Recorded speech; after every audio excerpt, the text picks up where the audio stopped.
Welcome to another Rowdy Thursday. And ladies and gentlemen, that can mean one thing and one thing only. It is a brand new episode of A Worthy Addiction. Oh, yeah. Ladies and gentlemen, the home of all hobbies, a show like no other, hosted by me and my rowdy brother. So let me not waste any time introducing him. Ladies and gentlemen, in brightest day and in blackest night, no evil shall escape his sight. Let those who worship evil's might beware his power, his rowdy's light. Ladies and gentlemen, my man, unworthy, dynamite collector. Woo! Thank you very much for that. It wasn't as good as the Pokemon one last week. I don't know how to feel about it. I feel like you've already done the Green Lantern intro for me. I'm gonna have to get a hold of Clint and have him. He's the fact checker of the group, so I'm gonna have to get. I'm pretty sure you've done that before, but one I haven't done before is you may recognize this man over here to my side. He is the man that is wanted in more counties that have Ponderosa restaurants for taking advantage of the all-you-can-eat buffets. Mr. Toy Addict 17. Thank you for that beautiful intro. And no, you haven't used that one, and that one cut deep. No, that cut deep. So for everybody that's watching, thank you for joining us. Thank you for supporting us. Toy community, I feel like I haven't seen you guys. I mean, I don't get to see you at all, but I haven't chatted with you guys. So much love to you all, always. And everybody's watching, whether you're watching in a replay or home. Thank you for watching. If you haven't hit that like and subscribe, please do so now. Share the live, share the show, whatever. If not, we love you regardless. The alternative is don't do any of that. I don't care. I'm not gonna let it stop me from being here next week. I'm gonna be here next week, whether you like or subscribe or not. Yeah, basically. So, buddy, it's nice to see you. I'm always excited. I'm really excited for Thursdays. I'm always looking forward to Thursdays where I could just sit here and shoot the shit with you and introduce awesome guests like tonight, because we have some amazing guests tonight. So I am not going to waste any time bullshitting, and I'm going to introduce. You say that all the time. It's like you always forget how long you fuck around. Like you do. You drag it on. Yeah, we fuck around a little too much, but tonight I'm not going to fuck around because I have a lot of questions. He's got a list. I got a list. I got a list here. So, ladies and gentlemen, in 2020, these two gentlemen joined forces together to create some balls to the wall, badass music that is guaranteed to melt your fucking face off. Ladies and gentlemen, without further ado, I introduce to you Josh, First Strike Figs, and Matty C Beats, the Barkeaters. Ladies and gentlemen, the Barkeaters in the house. Woo! Hey, I like that intro. It was almost like the Rey Mysterio entrance. Right? Look who's coming out the sky. That's awesome. Guys, welcome to the show. How are you guys feeling? How are you guys doing? Good, buddy. Great. Amazing. There you go. I'm so happy to have you guys on again. We always say how honored we are because we're really honored to have amazing people, talented people on the show, and it kind of like boosts our ego up because then we feel like the cool kids, right? We get some cool guys, so we feel like the cool kids. Yeah. So definitely thank you for coming on. So how are you guys doing overall? How's life treating you? Like, I want Matt to go first. I want him to go first. Go ahead, Matt. Yeah. I mean, life is treating me great. Living my best life. My cats are wonderful. Buying a bunch of music gear and drinking spiced Coke. Oh, dude, how is that? Dude, it's not bad. It's almost like there's a little bit of raspberry flavor, but it's almost like Christmas Coke. I don't know if Josh has mentioned this, but I am like a super connoisseur of like treats. Like I follow all the Instagram accounts and stuff, and then we'll pull them up and be like, oh, yo, I got to go find Sour Powerade or Dr. Pepper Peeps. You know what I mean? Like that's that's kind of like there's a website that we went to. Danny and I we ordered stuff off of this stuff called place called Willy Wacky Snacks. Like you can order fucking snacks and soda pops from all over the fucking world. We got peach Pepsi from this place. I'm gonna write that down.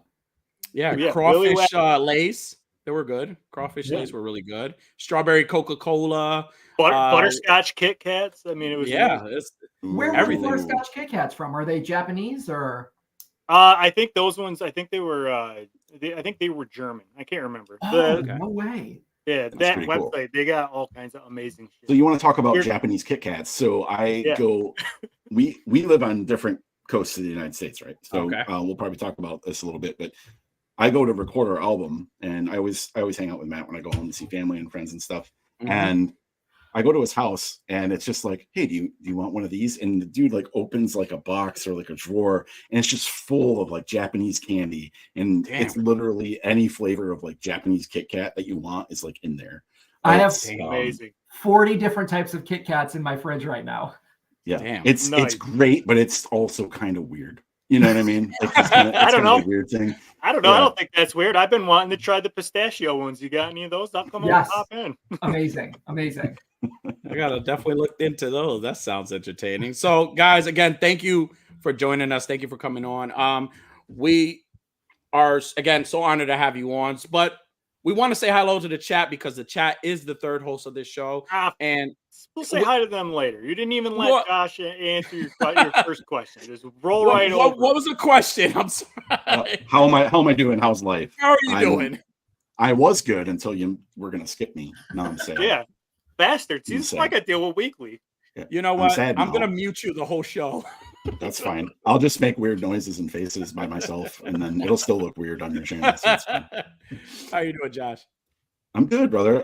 Life's good, busy, life, work, balance, but I am super pumped because I'm sure we'll talk more about this, but we're working on some stuff right now, and I'm really excited, and it's some of the most fun music I've ever done. Because we've played in bands, and we'll probably talk about that, but like just it's so easy and chill to kind of work and do through this stuff. So I'm very excited about that. And it's like, it's going to be probably a nice break for everybody that's on the line who does know me probably only through First Strike Figs and talking, Toy Pit community and stuff. And I'll probably be slowing down there a little bit to work on, lyric writing and all that kind of stuff and getting work, basically sending notes to Matt because he does everything. So I just tell him that his new ideas are terrible, and then he has to go fix it all. Redo this. Bad idea. Do it over. It's kind of like what me and O'Worthy do. He sends me stuff. It's like, bad idea. Redo this. This is terrible. Actually, whenever I send you notes, you're like, oh, this is way better than I thought. This is way better. As I'm like in the back. But that's awesome, guys. Yeah, we're definitely excited to talk about like this awesome music. Like, because again, I meant every word I said. It's balls to the wall, kick ass. And Josh, I meant to say, I told you this in one of the chats on IG. I told you that when I first listened to this music, I thought of the quote of, you guys ever watch you guys have watched Wayne's World too, right? Remember the scene where they're at the club and they're like basically promoting Wayne stock and Chris Farley, right? God rest his soul, great comedian. He goes and he's like, I love you guys and stuff. And he's like, I'm gonna go pick a fight. And the minute I heard that music, that's exactly the motivation. The first song I heard, I was like, I'm gonna go pick a fight. That's the motivation I got out of it. So I was like, I've got to share this one because that's the first thing I thought about. Again, you guys have. Now you understand. You call me through the day and you're like, why do you act like you want to fight everybody? Now you know it's because I have Barkeaters song as my alarm in the morning. I get pumped right up. I'm ready to go headbutt every fucking person I see. He doesn't mean that, guys. He's lying. Oh, I do. No, I mean it. I mean it. I believe it. I believe it 100%. All right, so I'm gonna say hi to the chat. The chat's here. I want to say what's up to them. So we got our homie Raven's Eye Studios. What's going on, buddy? Go check out the Raven's Roost page. Awesome feature page. He's awesome. Awesome. We got our homie Jedi Jack. Hey, awesome again. Oh, speaking of awesome, he's got lube on. We got our homie Jedi Jack here, and then we got our dude Heat. Wasabi Kit Kats are supreme. I've never had those. I'll have to look for them. That's awesome. That's very interesting. All right. There he is. All right. For everybody that's watching, again, thank you. And thank you for the support as always. Oh, can't forget everybody's favorite dad, Cobra Dad, in the house. Okay, look at this. I got home to a fucking awesome gift today in the mail from Cobra Dad. Sent me a box of Japanese Pokemon cards. Nice. Oh, nice. that's so cool. Thank you, Dad. Yeah, thanks, Dad. I love it. Thank you, Dad. So yeah, awesome. Everybody, again, thank you for watching. Thank you for supporting us. So fellas, I usually like to start the show. Oh, wait, we got more people. Our homie Diggs Figs. What's going on, Diggs Figs? What's up, Diggs? Are we gonna do this all night? Where like as soon as the comment comes we in, are like, going. Hold on. I gotta show them love, man. Yes. That's our third host. So we definitely got so I like to start the show off basically with just a icebreaker question just to get us started, and after that we're gonna get to know you guys. So I picked an appropriate one. So it's probably a loaded question because I'm assuming you guys like a lot of bands, a lot of metal bands. So question for tonight is, who is your Mount Rushmore of metal bands? And anybody could go first. I could go. That's crazy. How many people are on Mount Rushmore again? Is it 4? I think it's 4. 4. It's 4. America. It's 4. So Mount Rushmore. I'll go first. So for my Mount Rushmore, I'm definitely going to say Pantera has to be up there. Pantera has to be. I'm going based on music that I used to listen to growing up. My dad and my older brother are big metal fans. So Pantera is definitely one that I would definitely have on my Mount Rushmore. Metallica is definitely another band that I would definitely have up there. Black Sabbath is one that I would definitely have up there. I don't know if you would consider them metal and stuff, but I would definitely, yeah. They are. Absolutely. And then last but not least, it's not metal, but I have to give credit to this talented human being. God rest his soul. You're gonna say Prince. You're gonna say Prince. I'm gonna say fucking Prince. You gotta have Prince on Mount Rushmore. Dude, like I have Prince to have is a shredder, man. Prince shreds guitar, dude. I don't care. Put Prince in the metal. Prince is so I got Prince, Metallica, Pantera, and Black Sabbath as my Mount Rushmore. Now, who do you guys got? I'll jump in. You definitely hit one of mine. So Black Sabbath is certainly when you say like Mount Rushmore, like of metal. So metal is like obviously a huge genre of music. And it can be whatever. If you said music, I wouldn't be able to answer the right way. So I think if I'm just doing metal, I would definitely say Black Sabbath. I'm going to say Mastodon is like one of my favorite bands of all time. So they're going to go up there. Secondarily, I'm probably going to say High on Fire is another metal band that I absolutely love. And I think to round out my little group of metal, I'm going to say, let's take it overseas and let's say In Flames is probably another good metal band. Nice. That's a really hard thing to say, and I would say they would probably rotate with other bands for sure. No, absolutely. We just carve that side of the mountain off and put another one on, when it's time to rotate. That's fine. I think I'll go, but I feel like metalhead purists are going to be upset with my answers. Fuck them. They're not watching this show. But I don't like, dude. I don't know, man. I've always gravitated towards like unique or weird stuff. So like, I don't know if you're familiar with Horse the Band. Yes. No. I mean, I know Josh is. So what's funny is like Horse the Band is like Barkeaters doesn't sound much like anything except Horse the Band, and Horse the Band like is one of the like if you any research on them, any like listening and stuff like so they're super weird. Tons of the songs are about like video games and or, just like different characters and stuff.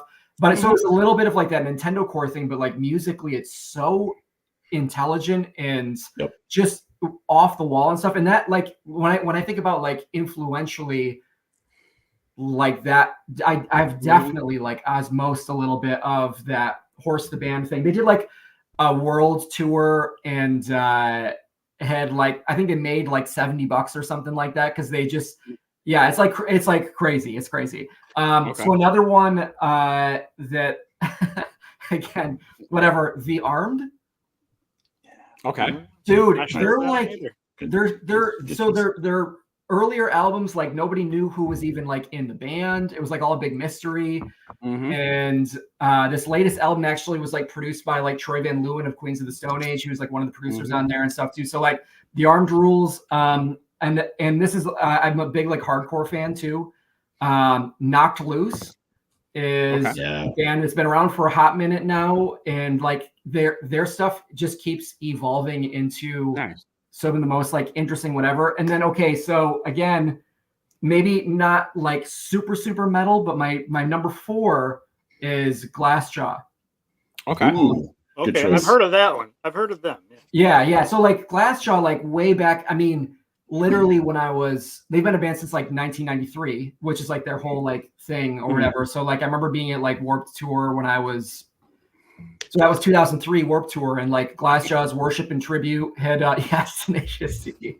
But Glassjaw's Worship and Tribute is awesome. But the album before that's super heavy, and then Material Control, which just came out like a few years ago, is like back to being like heavy, like Long Island hardcore, post-hardcore Glassjaw sort of thing. So definitely like a legendary. They just had like their 30th anniversary sort of thing, and So anyway, that's good. Hey, I think you'll hear both, especially in both Glassjaw and Horse the Band.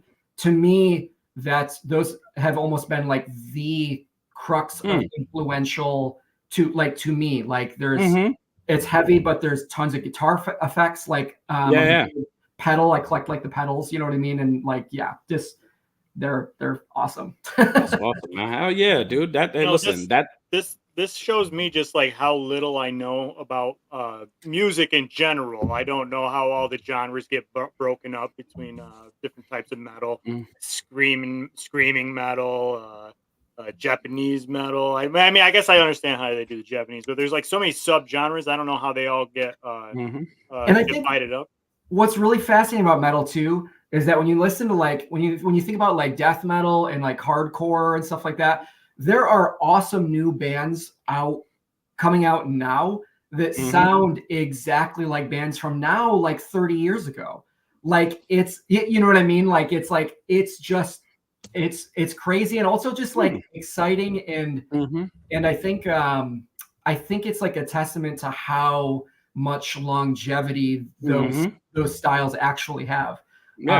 So just geeking out. Awesome, man. Awesome. Now that's fine, dude.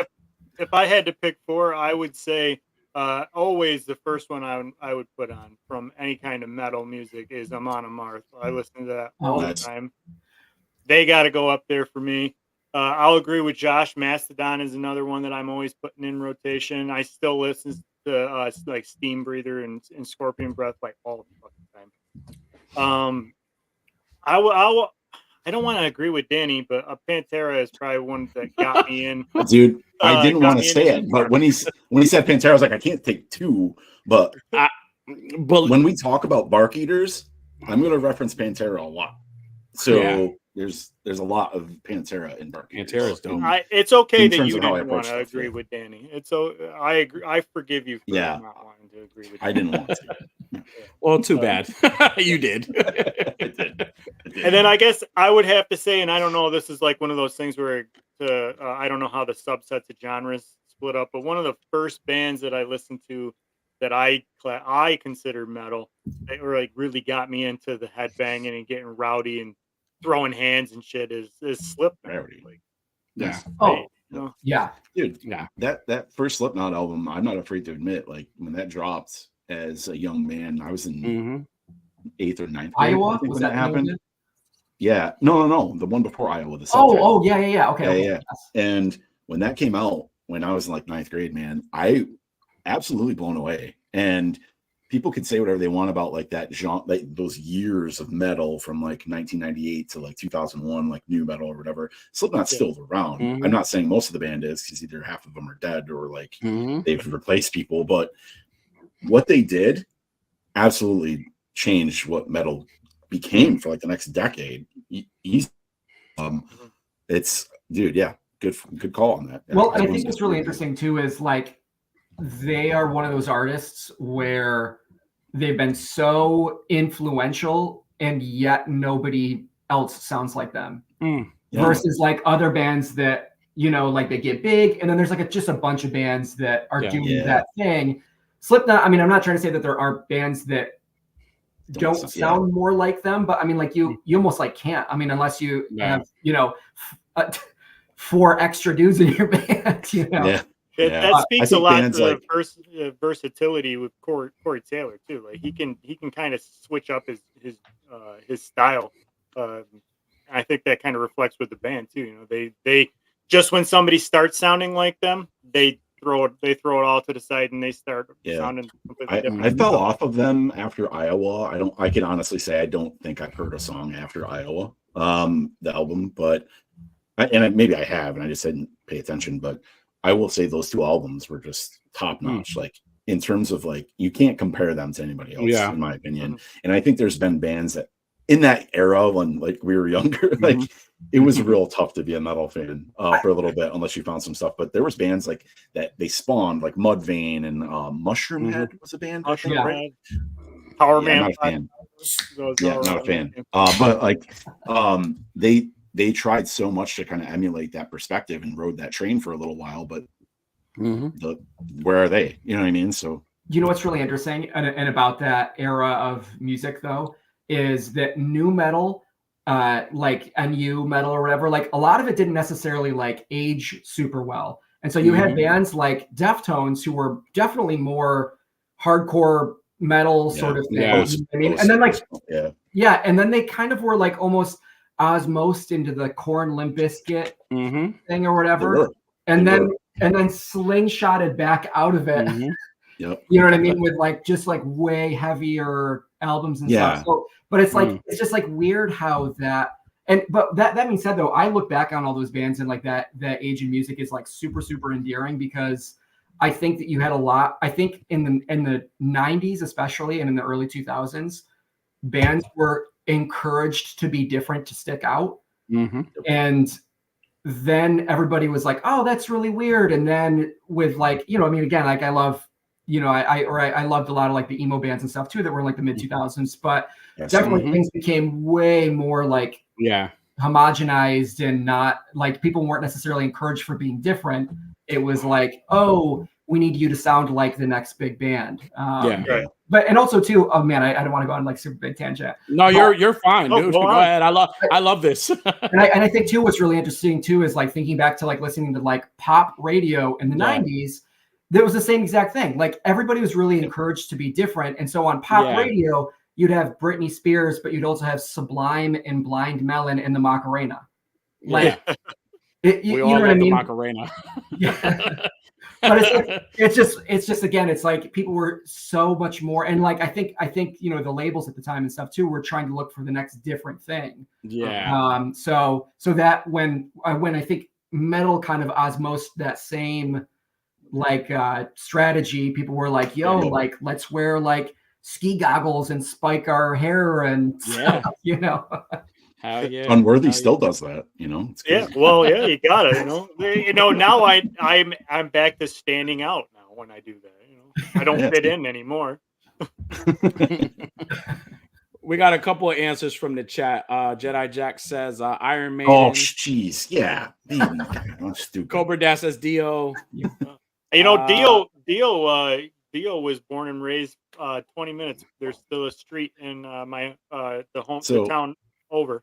Dio way. Yeah. So I want to talk a little bit about Dio really quick. Real fast story. When I was a young man and I lived in what many would consider like a party house, when you would, you know, growing up, like you get a bunch of roommates. I came up one night with a very cool idea, what I thought was a cool idea under the influence of alcohol, that I would start a reality television show called Rooming with Ronnie, where I lived with Ronnie James Dio as his roommate, and I would just play pranks on him all the time. And since Ronnie James Dio was such a little man, it would be funny to me that he would just get real aggravated with me all the time. And like I would take his, you know, just random and not even like fun pranks like that you see on like prank shows, like just annoying shit, you know. And there would be a point where he would come to the show when we have to reconcile at the end every time, and then we would get to play music together. But you know, no one liked the idea. I would watch that show. Yeah, just, you know, bother this little 5 foot tall man, and I would just, you know, blast him singing "Rainbow in the Dark" at him constantly and doing what kind of pranks would you do? Like like tie his shoes together, just dumb shit that's not even funny. Just really annoying stuff. Like take his dishes in front of him, break them. Put sugar in his salt shaker. Yeah, real dumb stuff. That's sugar. He goes to put sugar in his coffee and it's salt. Just annoying. Exactly. I gotcha. Love it. Gotcha, Ronnie. And he's like he's just trying to go to the studio. I'm just bothering him. Yeah. That's like your catchphrase, like the T-shirts, like "Gotcha, Ronnie." Gotcha, Ronnie. I love it. It's similar to I that. Can't believe nobody picked that up. Yeah, I got a lot of ideas. It's like that Family Guy episode when he's like that. He has that one bully. Peter has that one bully. He's like, Randy. Every single time. That whole time. That's cool. What do we got here? Jedi Jack says a few Iron Maiden, Dio, Metallica, Megadeth. He also says and Dream Theater. Dream Theater, yeah. Jeez, yeah. Tenacious D is a good answer. I love Tenacious D. For sure. Tripping with Toys says Tiffany, Debbie Gibson, Melinda. Okay, my wife might be watching, so she's probably super pumped that someone called out Debbie Gibson. She's a huge Debbie Gibson fan. So Slayer, Tool, Black Sabbath. Great. Yeah. Cobra Dash says Kevin likes to look in the mirror and sing. Nice. That's awesome, guys. Awesome. Now, quick before we end this, memorable mentions. I know it's 4 in the Mount Rushmore. Who's somebody that you would add to that Mount Rushmore? I almost, and I hate to say it, I almost said Kiss because Kiss is my number one fan. Yeah, I was surprised you didn't say that. I'm still a Kiss fan, and like again, that was comic books and music all in one, and they had the ladies, so I'm like, yeah, you can't get any better than that. So Kiss was definitely like my memorable. Any memorable mentions for you guys? Love Gun is still probably in my top 20 of like favorite. Oh, that freaking Ace Frehley solo is so dope. Like so in that song, absolutely. So memorable mentions for your Mount Rushmore. I'm going to go 4 more. I'm going to say definitely Pantera and Iron Maiden because those were called out. But I'm also going to throw in a band called The Sword, who I absolutely love. And I think my final might be I know they're not metal per se, but I think they towed the line, especially with the later iterations of the band, would be Misfits with so the later years Misfits stuff, because without that band I would not be playing music at all. Nice. So, that's awesome, man. I think I would go with Mutoid Man as like another one. Again, they're like, just doing something. There's a classic metal inspiration to them, like more of like the kind of singy, almost like 80s sort of thing, but like the riffiness and like how different they are, and like there's almost like this like wildness to them that like I'm such a huge fan of. Like, I mean, they're just doing, and obviously that it's kind of like a little bit of a super group sort of thing now too. So yeah, hell yeah, Mutoid Man. Awesome. Unworthy. I think the only one I didn't put on the mountain that I would have, just because I'm a big fan of like the ladies when they do the metal music, is Ginger. I haven't heard them. No, oh man, the girl that's the lead singer, I couldn't believe it. I was listening to my brother-in-law. He got me on one of their first albums, and I was listening. And there's a girl that's singing, and it's like really nice, soft, beautiful voice, and then it turns into like this heavy screaming metal. And the first time I listened to it, I loved it, and then I went home and I watched a video, and the girl does both voice, like she does both. Like she sings, there's a beautiful singing voice, but then she like shreds it, tears it down with the screaming. So I would say Ginger. It's a Jinjer. I was just about to say, like, I knew it's spelled like something like weird, but like, that's from what I've heard is like awesome, super awesome. That's dope. All right, we got a few more answers. Rage Against the Machine. We have Ozzy. Killing it. Everything. Tesla. Cliff Burton. We got Primus. Bon Jovi. Huge, Matt Post Malone. Yeah, I'm a huge like. Okay, so Post Malone did that Nirvana album where yeah. he streamed it during the pandemic. Yeah. Does anybody remember that? Incredible. We watched it and sat, and it was me and my wife, and she's like, hey, he's playing this Nirvana. I think he played all of Nevermind through, right? I think that's what it was. And absolutely incredible. And they were just doing it in his house or something, a bunch of his buddies, and they set up all their amps and guitars and drums like in a room, and it just felt very nostalgic to me to watch all that happening, because that's how I started in playing bands, was like Nirvana, you know, and doing that stuff. I think like a lot of people, but he ripped it, dude. He did a great job. They even screwed up a couple times and like restart. It felt so good. So yeah, you want to say let's say Post Malone. Yeah, screw it. Post Malone. He's like a style bender. Like that guy does. He's more predominantly known for his pop, rap, whatever genre that is that you would consider that. But he does. He covered that Nirvana. He did a couple Rage Against the Machine songs. He's done some stuff that is way more pop sounding. He's like a style blender. That guy can do anything. That's awesome. Well, this is a perfect segue, guys. So just get into you, because the spotlight is on you tonight. So tell us. I don't always like to assume that everybody knows who you guys are. Like Maddie, I'm just meeting you for the first time today. So just tell us a little bit about yourself and what got you into music. So I'll start in way back in the day. So my mom was like a music teacher at the little elementary school that I went to. Literally, there was like 20 kids a class. And so there was always like music around and stuff. But for whatever reason, like, you know, when I was like 10, 11, 12, we all just listened to rap music. So I got my first bass guitar because I wanted to make rap beats. All right. And then I got a bass guitar, and then I realized I was like, oh yeah, I can't play any of this. And then my buddy Sean Sylvester was like, so this would be 1998. And he was like, here's Silverchair's Frog Stomp, and here's Foo Fighters' Color and the Shape. And then actually, Rage Against the Machine as well. And I was like, oh, like, so now this is just like I embrace it entirely. It's who my life now. It's like Bob's Burgers. This is me now. Yeah. But yeah, I mean, like it was it's not that I didn't listen to like rock music before that, but then Ray James. But then for whatever reason too, like within like a couple years in high school, I just got way. I mean, again, like 15, I had heard like Glassjaw's like Everything You Wanted About Silence and stuff, and was like, oh, like and actually Korn was like a huge influence musically too, because again, like the bands that I was in after that, we always did like we had like huge pedal boards, and we were always like super obsessed with like effects, and you know, so it'd have like a bunch of echo and like phaser on the guitars and stuff like that. It was all because of like Korn. And we were just like, holy shit, like how's he getting that sound? Like that's crazy. And Fieldy, I listened to a ton of Primus and Korn. So I was just like, you know, like rocking the bass like almost vertically, and you know.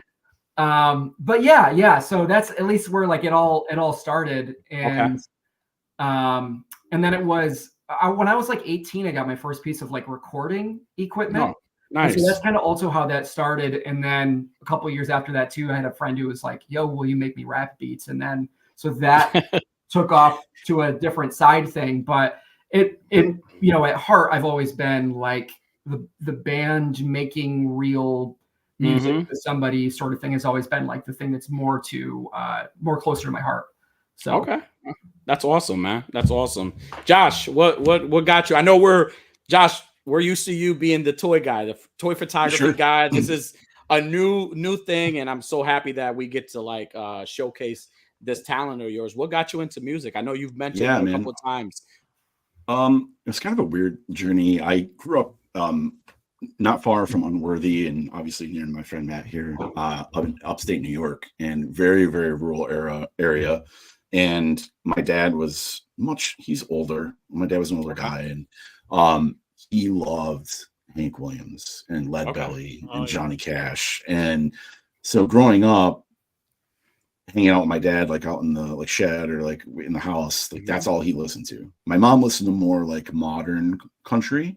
So I also know a lot of like George Strait and George Jones. And, I don't know, Shania Twain. I could probably, you know, all that shit. But outlaw country was like my dad's game, right? So that's kind of my intro to music. And then one day my brother and my half brother didn't live with us anymore, and I went out in the shed. My parents were gone one time. I must have been like 11 or something. I was just snooping around to see like what was out there, because my dad had like a shed with like a bunch of shit in storage. And up in the attic part of the shed, I found this box, and it was full. It was like a suitcase, and it was full of vinyl records and cassette tapes. And it was my brother, who had never grabbed it when he was from the military, and he had it stored in my parents' house.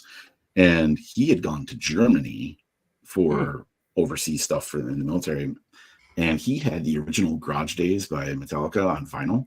And he also had Motorhead, which I should have put on the goddamn Mount Rushmore. But he also had Motorhead on tape, and he had a couple other things on there. And when I put Metallica on, man, life changed. But I gravitated to a couple songs on Metallica, which was covers of Last Caress, Green Hell, and Die Die My Darling by the Misfits. And I didn't know that's who that was. I thought those were Metallica songs. But once I got into Metallica, I got the Black. My uncle bought me the Black album because I got really into these bands. There was like a Megadeth tape in there, I think. And then we had this rock station in upstate New York called Z-Rock for a long time back in the day. And I would stay up all night and like record stuff on the radio to like listen to what they had. And then one night on Z-Rock, I heard Die Die My Darling, but it sounded really different. And it was the Misfits version. And I was like, blew my mind. And that's when I got into punk. That's when I got into punk rock. And because I was also hugely into Nirvana at that time, because they were like big. Kurt had just died, but you know, I was a young kid just getting into it. And me and my friend, he grew up down the road from me about 2 miles away. His name is Jacob, and we were very, very close. And he got a guitar one day for his birthday, and he picked it up real fast. Like he was very savant-y almost. And he started learning Nirvana songs, and he was like, "We should get you a guitar." And we were 12 or 13, you know, I think. And I got a guitar, and I sucked at guitar. I was terrible. And he said, "You should get a bass instead." And because, you know, because that's what all the sucky kids do, which is not less strings. Less strings. But he met this other guy. His name is Matt, as well. Not this Matt, but a different Matt. And we got into a school talent show. And we started a band, and we just did Nirvana covers when I was in like 6th grade or 7th grade or whatever. And that's where it started, man. And then Misfits took over my life around that same time. It got me into punk rock, and then it just escalated to other bands. And my band, like staying in bands and playing and stuff, kind of just, I don't know how many bands I've been in my life. It's disgusting. Probably to think about count. You talk about like, hey, what's your bed partner count? Mine is with bands. It's way worse. So, and not in that way. Sorry, let me clarify. It's not. Oh, damn! Come on. Sorry. Oh man, I wish you hadn't clarified. But and then we, you know, the upstate New York scene for like punk rock and like rock and roll back in like early 2000s, late 90s, early 2000s really was kind of non-existent. And then it kind of started with a couple of these local bands doing some cool stuff, and that's when I ended up meeting Matt in 2005. Yeah, I'd say so. Yeah, around that. And he was playing in a band, and our bands would play shows together, and and that's kind of what happened. And that's how I got into music. And then it just, you know, like anything else, it escalates, and you get addicted to stuff, and you know how it goes. Yeah. You know what? You guys go ahead. I was just gonna say too, like Josh brought up like the local scene that we had back in the day here, and it's interesting because like even though like Syracuse was like a pretty big like established scene and everything, like Watertown being an hour north, I mean, literally where we grew up is a half hour from Canada. And we had such a rich scene, and it's almost made me so nostalgic for that time, but also it's made me a little jaded about bigger bands that have made it, in the sense that like Josh was in an old band called Collective Fun Time. They're literally called Collective Fun Time Band.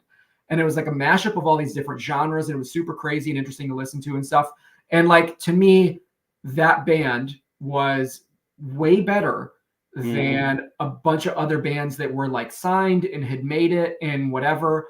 And so it always And there were a lot of bands like that in our area. So like it always like it had this weird sense of pride that Watertown was, even compared to like Syracuse and bigger scenes, Watertown like spawned a lot of really unique bands. Like it's not like everybody was just like, let's all be punk bands or let's all be hardcore bands. There were just enough bands that everybody like took a genre. Yeah, we had it covered. We had the spectrum covered. Yeah. It was interesting. But yeah, I mean, like there was just so many awesome good bands, and Kodiak Island was another one that Josh was in. That it's like so like not only is it just like good, interesting, unique music. Yeah. But it was even because it was like 2 drummers. And so like it not only was it good music, but it was just super, super unique. And again, something that could have totally been appreciated in a bigger market, but like, we didn't have like, that rich dad that just was like, here's money for a tour bus. You know what I mean? So like, Josh and I were talking before on backstage. It's like Watertown, Governor area like that. Like it's you guys still have snow in August, so it's not like a real touristy place that people go to. It's a cold place, man. Labels probably aren't going up there, Right. Oh yeah, it's a cold, dark place, that's for sure. Watertown has 2 claims to fame. One of them is that the little tree car fresheners, not corporate, is here, and they're all made here. The other thing is Viggo Mortensen is from here. Oh no, I did not know that. Yeah. I was gonna say, I thought you were technically from Clayton, right? Well, he was in the Watertown High yearbook too for high school, but yes, he's like literally he'd even come back here and was using. There would be sightings of him using like the Wi-Fi at the Cape Vincent Library. Like, again, it's like 20 minutes from here. Viggo sighting. Yeah, Viggo sighting. Like we're real proud of him. It's real creepy how. But dude, of like all the celebs, you know what I mean? Like Aragorn, like I'll take it. Lord of the Rings, yeah. I thought when you said Watertown's known for only so many things, there was a true crime podcast that I listened to all the time, and they off your Shawcross, baby. There was a serial killer or something from kept on like he wasn't from Watertown, but like he would go, like he lived in Watertown when he was in between murdering people. Arthur Shawcross. He started in Watertown. He only had a couple kills, and then he went to jail, and then they went to Rochester, and that's where the Green River. That's where he started, the Genesee River, excuse me, and he started getting real fun out there. He started in Watertown. Yeah, he'd go to Rochester, kill somebody, eat a garbage plate, get a pickle pizza. Yeah, garbage plate. Well, I mean, how do you not get a garbage plate when you're in Rochester? Come on. Got to. So you guys get together and like you guys met each other and want to start back. So now who came up with the name? Barkeaters. So where does that come from? Like who came up with the name? I think it was Matt. Okay. You know what's really funny? I don't remember, but I do remember us having a conversation about. I will say this. I think what's really cool is when Josh came up with some of the original concept stuff. Well, that's something I should say too. Is that Josh is like, and I remember from his time in Collective Funtime Band, a lot of the lyrics and the songs and stuff were like super, super imaginative and like fantasy and stuff like that. And I love that so much that it's nice being in a band where I can just say like, I know that you're just going to kill it. And I kind of want you to take care of all the like lyrics and vocals and everything. And every time he does, it's absolutely awesome. So I do remember early on having a conversation with you, Josh, I think about the about like because part of it was the settlers and them starving in the winter, in the cold upstate winters, and that's kind of like, I think Barkeaters is what Adirondack means, right? And we're like right here on the Adirondacks and stuff too. So, and it was just that whole thing, and talking about that whole concept was like so metal that it just seemed like naturally like what we could be, you know? Does that make sense, Josh? Yeah, no, it does. I think that's exactly where it started. And it does, Adirondack does mean, or excuse me, Barkeaters means Adirondack in Algonquin, Mohawk region, right? And that's kind of where we're from. But the term at Barkeaters was because they could only eat the trees because that's all they really had during the cold, harsh winters. It was also a slur that they used against the poor Native Americans, which was kind of interesting. But fun fact, there was also a really awesome restaurant in the Salmon Run Mall called Barkeaters, and that's really what it's from. 10-cent wings. I just can't forget. Yeah, this is the best. Yeah, they had like the best mott sticks. This is my first mozzarella stick of my life. Was at Barkeaters. So yeah, it's it's hard to do when you go to a restaurant and you have something for the first time and it's the absolute best, because then your expectations are so high for everywhere else, and it's like, how did I ever eat this before? But then you get later before they shut down. You know what they did with their mott stick? They wrap pepperoni on the inside. Oh my god! Wow, it blew my mind, man. And it was in an egg. It was in an egg roll wrapper instead of just a normal mott stick. He says salmon run more, nothing escape from. Yeah, it's true. It's true. I confirm that. Matt runs one, but no one escapes. Worthy, you got anything to ask before I ask anything else? No, go ahead. You're on fire. No, all set. I was doing homework. No, I was going to ask.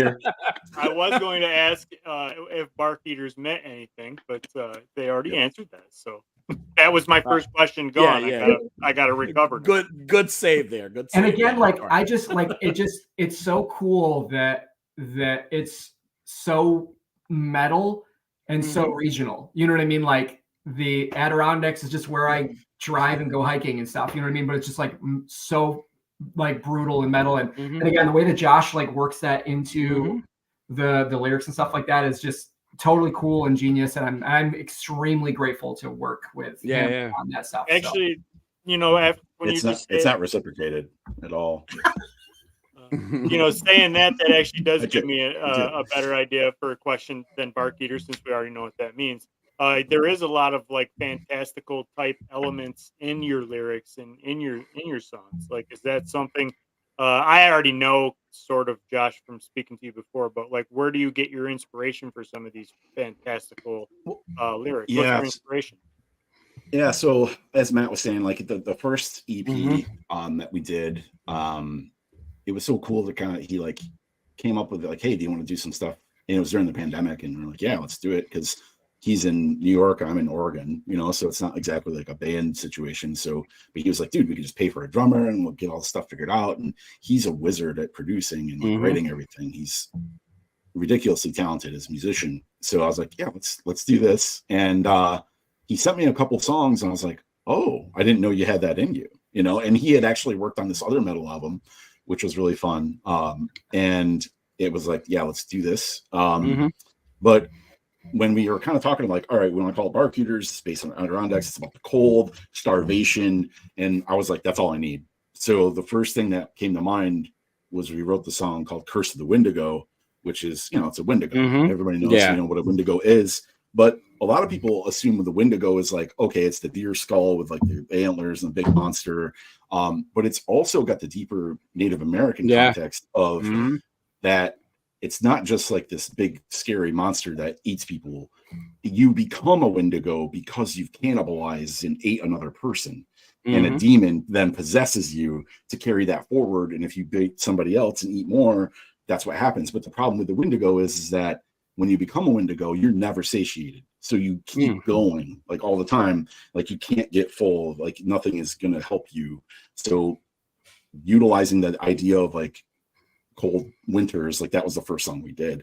So, and then it kind of just grew from there. And I've always been a huge fan of like sci-fi and being tied to like, we were very cautious of like utilizing things like Native American folklore, because we don't want to indignify Native American people.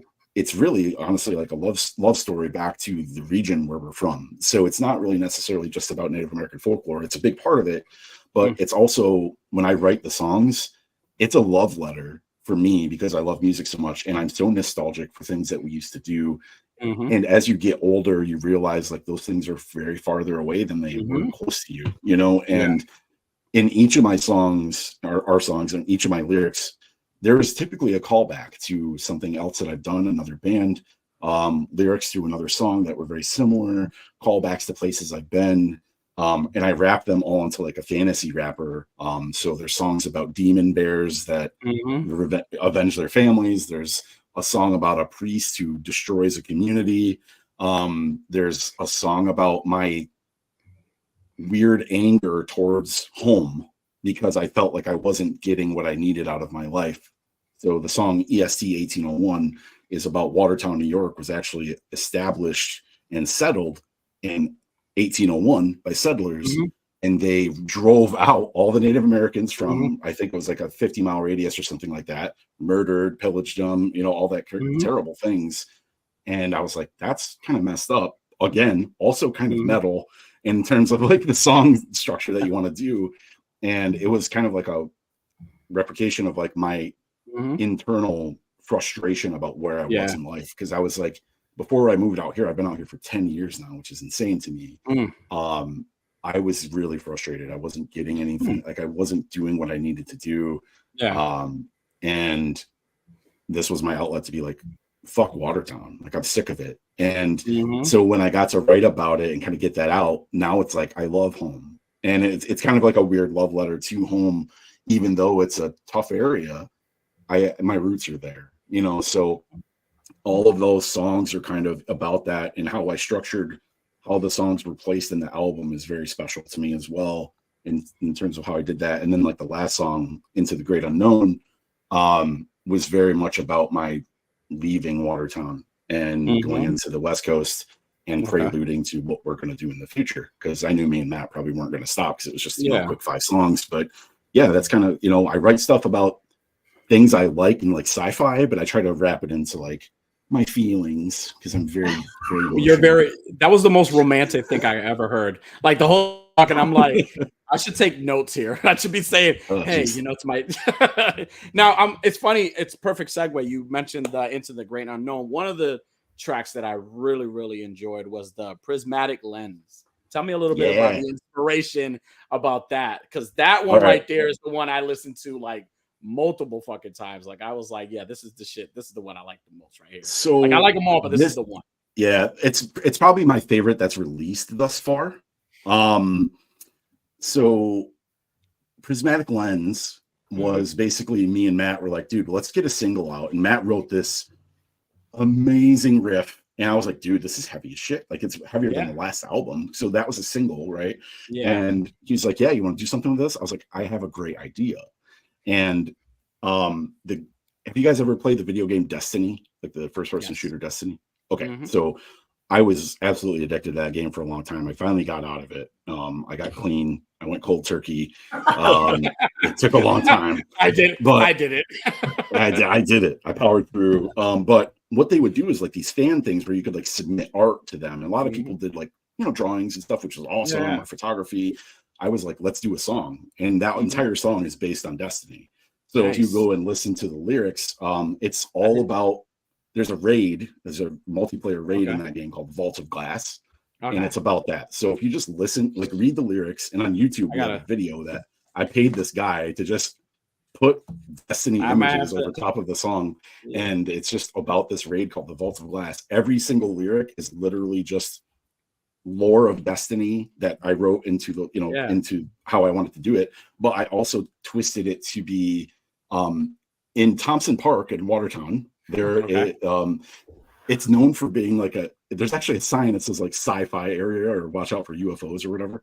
It's real dumb. We even had like an unveiling of a sign in Thompson Park. I went. It was great. So we have in Thompson Park here, it's the park was designed by the same guy who did Central Park in New York City. Really famous guy. I can't remember the name off the top of my head. But yeah, for whatever reason, like literally years and years and years and years and years ago, people were claiming that they would be walking the park and suddenly they would teleport. They would teleport to another time, or they would teleport to somewhere else in the park, and it'd be known as the Thompson Park Vortex. Okay. So this is like become such a thing the city literally added a sign that was like it's like an alien Area 51 vortex. It's sign. Like, if you go back in time, don't talk to your past self. Yeah. So we use that idea of the vortex in Thompson Park as being like Native Americans found it, realized that this area was like, oh my God, I got brought back into the beginning of time. Right. I see the creation of time, but I also see the circular aspect of when it ends. And then they get to rewatch it over every single time they go through this vortex. So I wrap that into the Destiny lore, and that's how it happened. And then we submitted it to Bungie for like the art stuff, and hopefully that they would put it out in like their emails and stuff. And they never did. Yeah. But that's you heard it here. You heard it here. Don't ever play Destiny again. Fuck those people. No, dude. Now that you mentioned that, I'm definitely gonna go back and listen to the lyrics, because there was something about that song, particular song, that kind of like got me. Now, you guys have been doing music and stuff like that. Have you guys done any gigs, like live gigs together? No. Nope. No, I mean, we're 3,000 miles away from each other. It's just him and I. Yeah. I mean, Matt, what do you do for this band? What is it that you do? Can you explain what you do? What is it that you do in this band? What's really interesting though is like, and I've been trying to think about this, like as Josh and I've been working on these technically 7-8 new songs, is there any other way that we can exercise that sort of extra thing beyond just the music or something like that, So I've been kind of thinking about something like that, but yeah. So I mean, typically the way that the things work is I create. I mean, I usually just start with like a bass riff or a guitar riff or something like that, and then just keep like whittling on it, like as any songwriter sort of would. And then flesh the whole thing out, and then so like Josh was saying too, that like we do hire a real drummer. But the way that Josh and I work on the songs is that I actually program fake drums throughout the whole song. But at the end of the day, we both want it to just sound real. So, we'll go through. Josh is really good too about like sometimes like the amount of effort that goes into writing an entire song.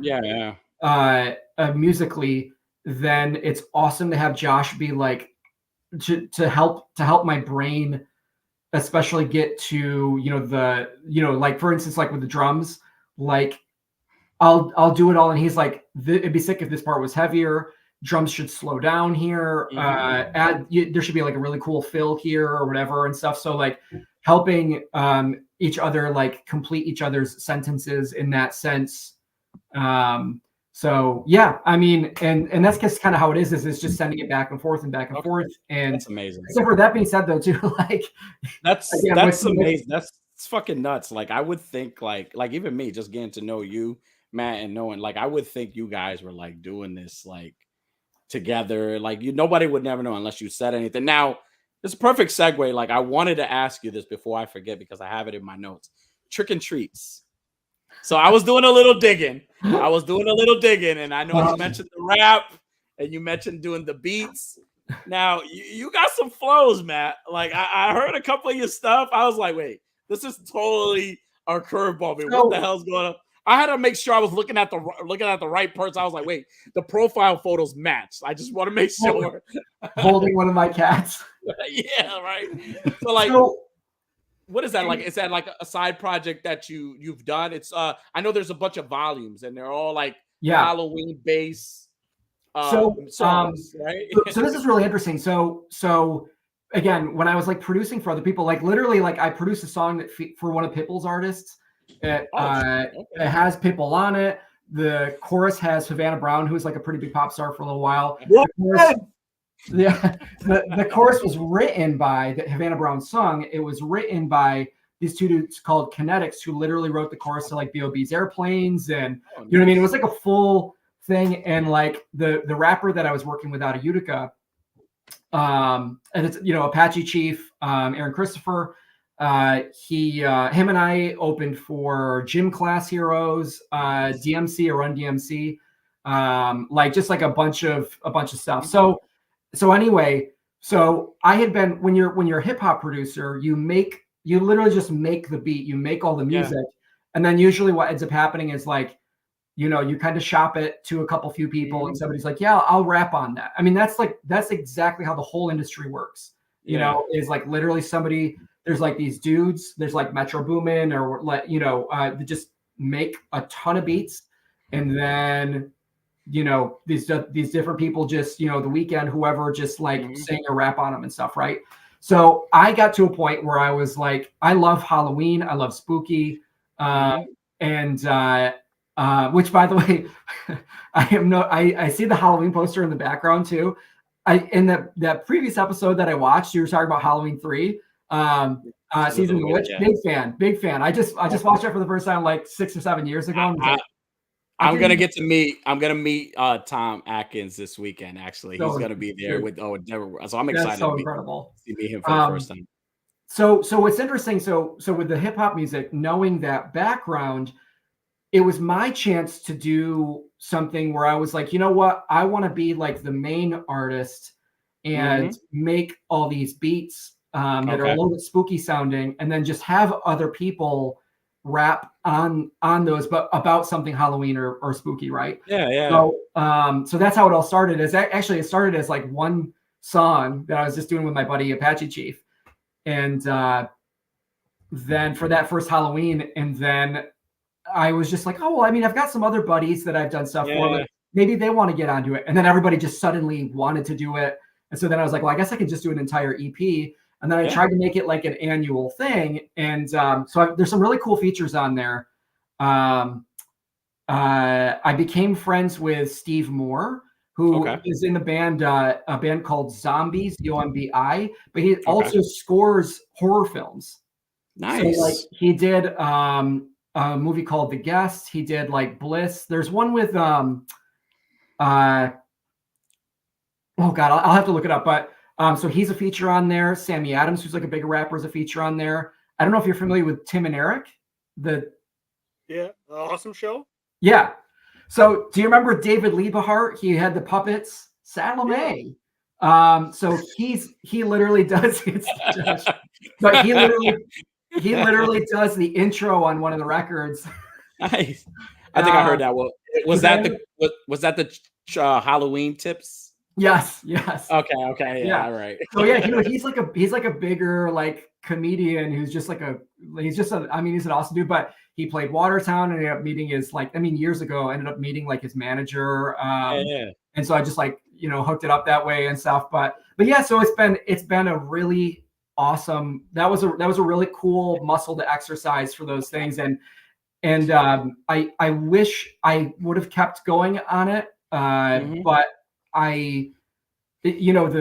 like I was kind of saying earlier, I think maybe naturally I've just kind of gravitated back towards like, oh, I got this thing with Josh now, and this is a really healthy way to flex my music, get my music exercise in. So, well, I definitely see a lot of like an incredible story. Yeah, I definitely see like I wasn't sure when I was hearing some of the beats, I was getting a lot of like Halloween vibes.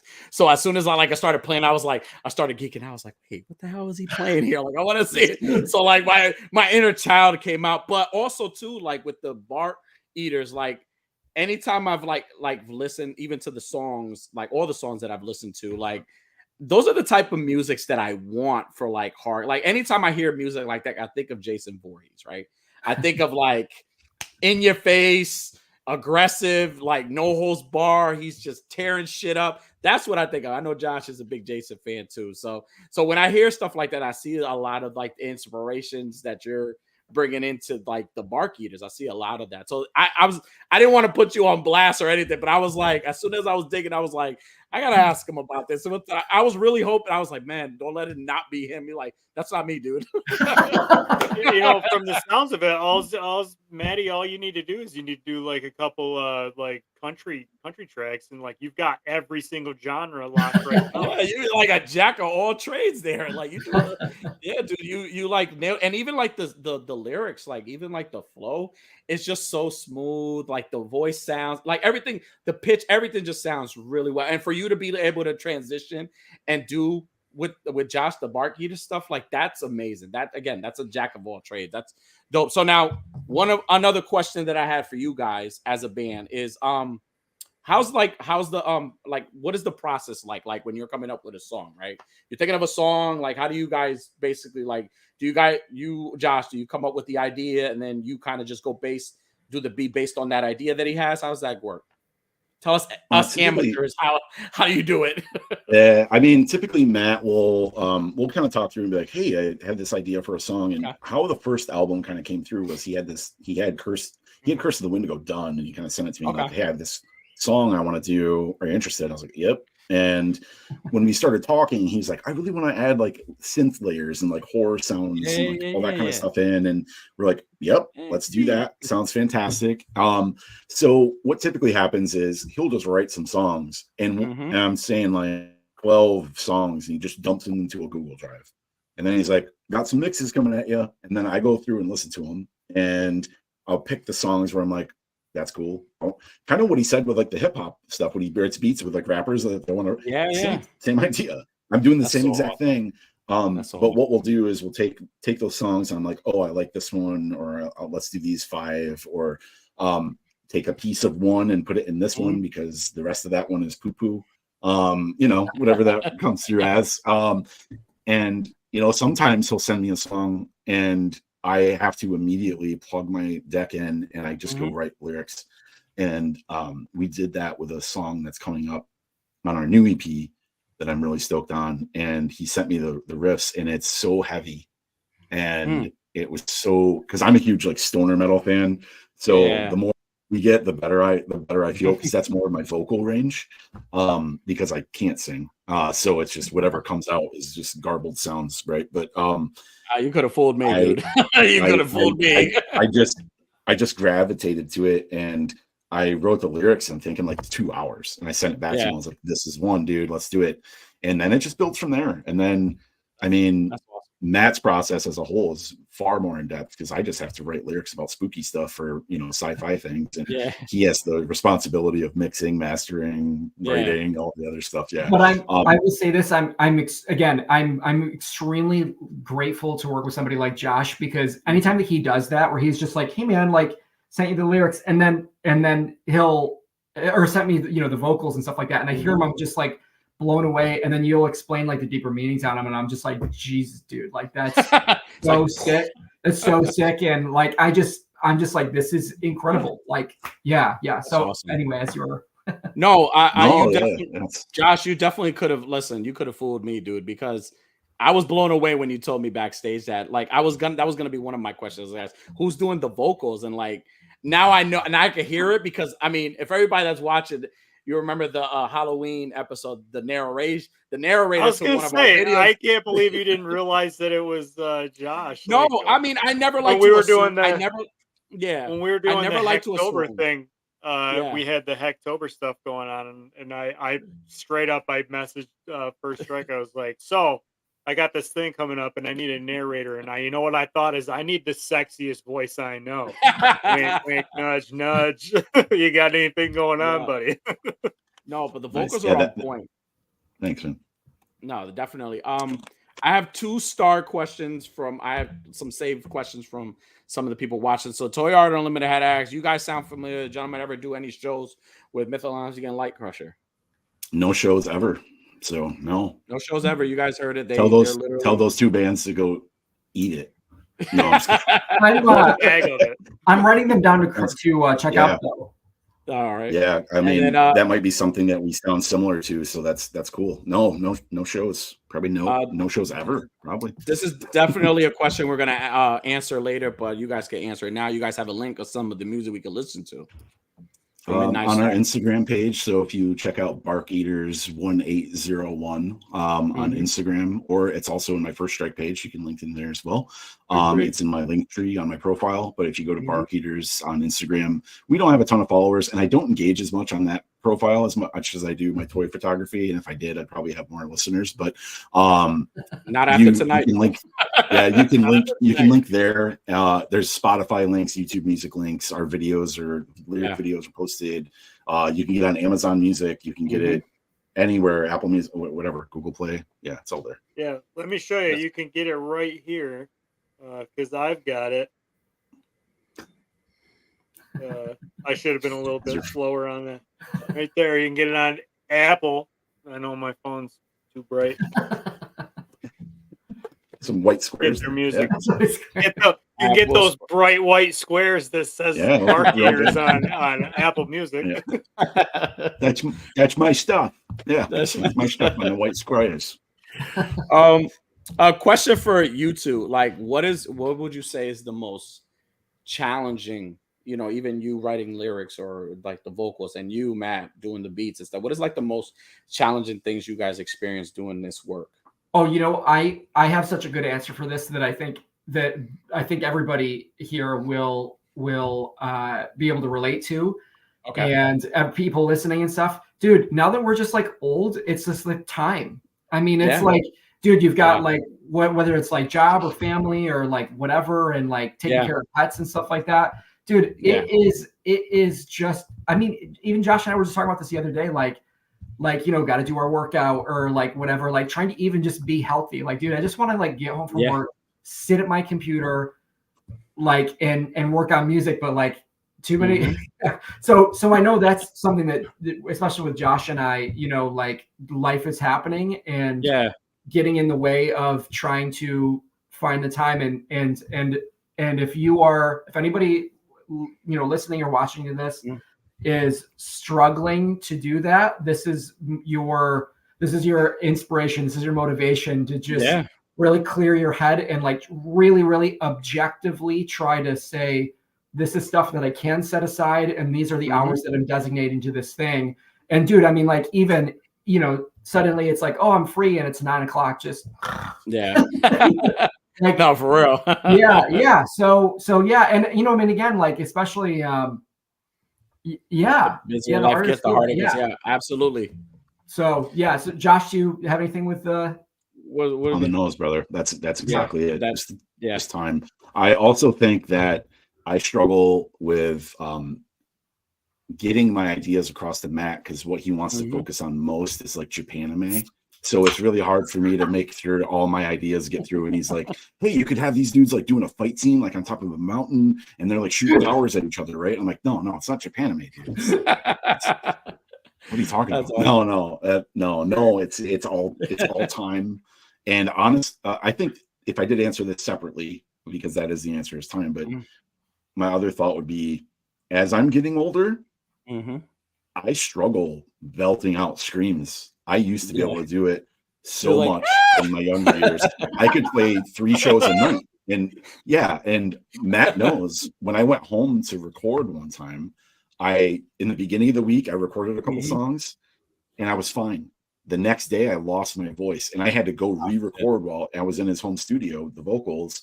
So we had the better vocal mic and my voice was shot and I had to push through, and I swear I couldn't talk for almost a week after that. That's like crazy. Wow. I have to do these things on my own time. Like there's no way I could play in a band anymore and do what I do now. Like if we played a show, I could finish the show, I would be done for a week after my voice. Or worst case scenario, you could record my sissy ass voice and I could just do the voiceover for you. You could do that too. Yeah, absolutely. Like, make it like a kung fu movie. Yeah, you just have your voice over me. Yeah. All the like with the little subtitles going because nobody understands what the fuck I'm talking about. Oh man, that just gave me a great idea for a future promo. We're gonna have Danny talking but no voice coming out, and Josh, you're gonna like dub it. I'll do it. Yeah, just your voice. Don't tell him what I'm saying either. Just I'll make it all up. Now, Unworthy, you got anything? I don't want to jump in. What? You have a question? No, I didn't want to like interrupt. You got a question? No, I'm good. Okay. I'm All right, so this is going very well. I don't want to fuck it up. So. I love him so much. Jesus. I love him. He's the best. I swear he is. So we in the past, like in our earlier episodes, we had Zach Sequential Plastic, who the toy community knows, and his brother Ben Roman, right? Who have the band Brothers, right? But they also had a rock band, a metal band called No Trust, which is fucking awesome. Now I thought it was not Rust. No Trust. So sure, Josh, the pen is mightier. The pen is mighty. It's all here, Unworthy. It's all here. So now you have a project that you guys been working, right? Josh, you've been working on a project with them, trying to get something. You guys right together, right? You guys have been working with them, trying to come up with something. Like, tell us a little bit about that. No spoilers, please don't spoil anything. Just I mean, a little bit. Dude, no spoilers in life. We're working on a new EP. It's it's almost a full length, and because Zach is one of those guys in the community that is so overtly nice, it kind of makes you sick. You know what I mean? And, he's like Mr. Rogers. Give me a bucket. He's so but he's also this gnarly drummer. Yeah, he's an amazing drummer. He's an amazing guy.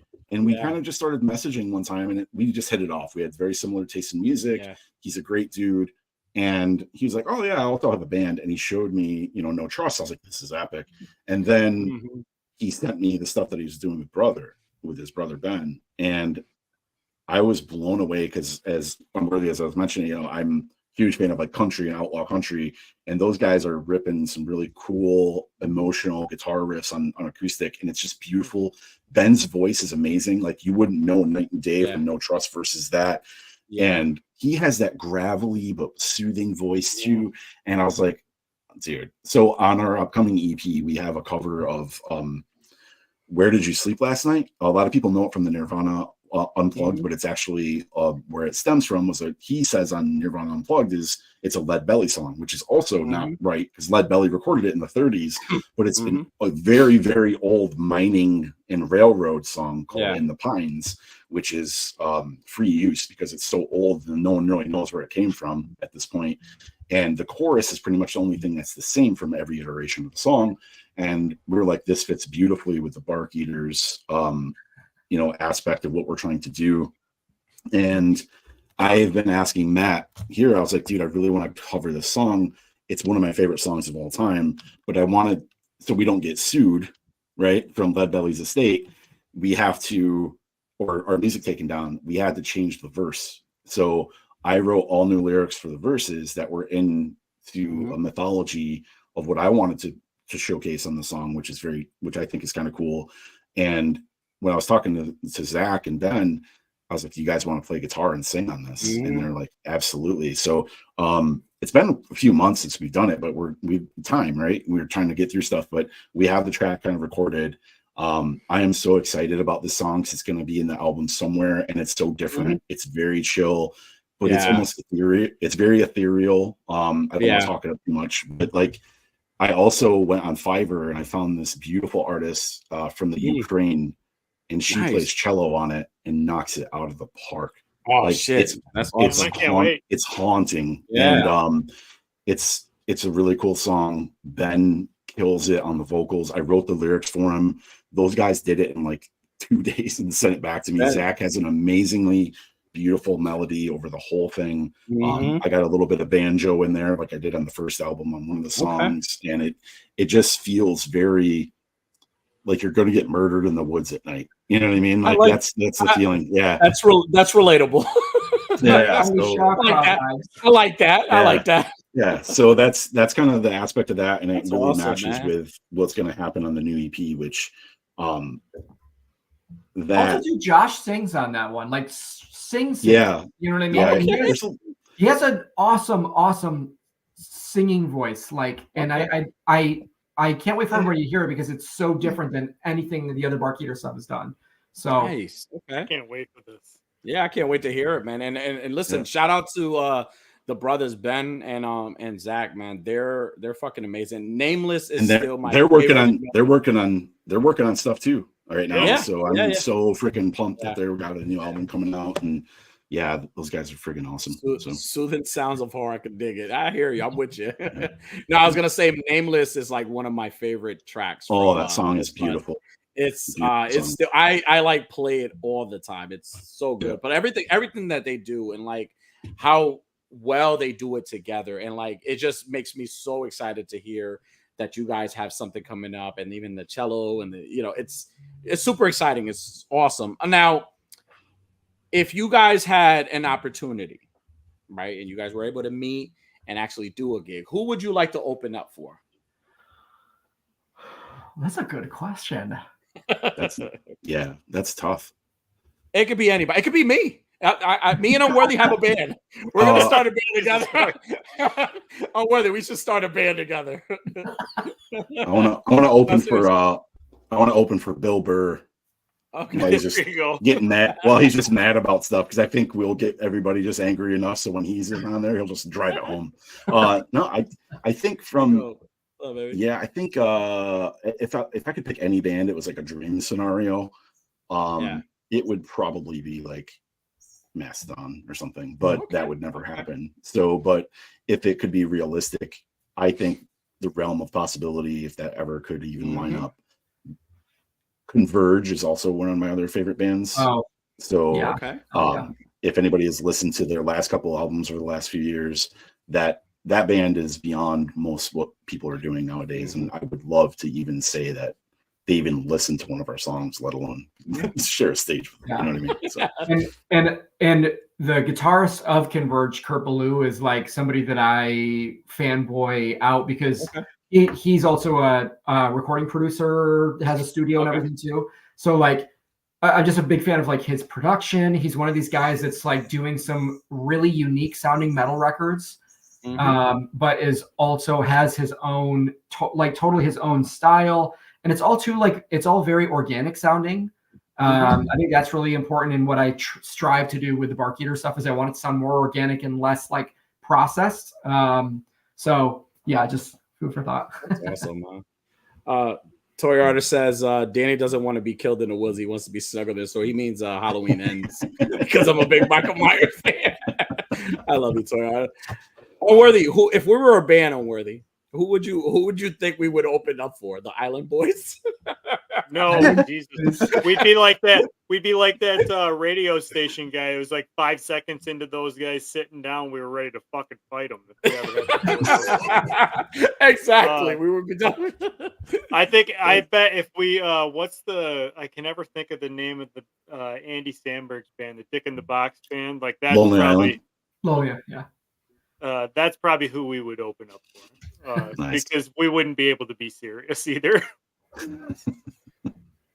Wade has a question here. He says, drop D turning, or what turning are you fellas running with? Oh, that's a really good question. Yeah, it's all just drop D, and this is gonna sound really like stupid.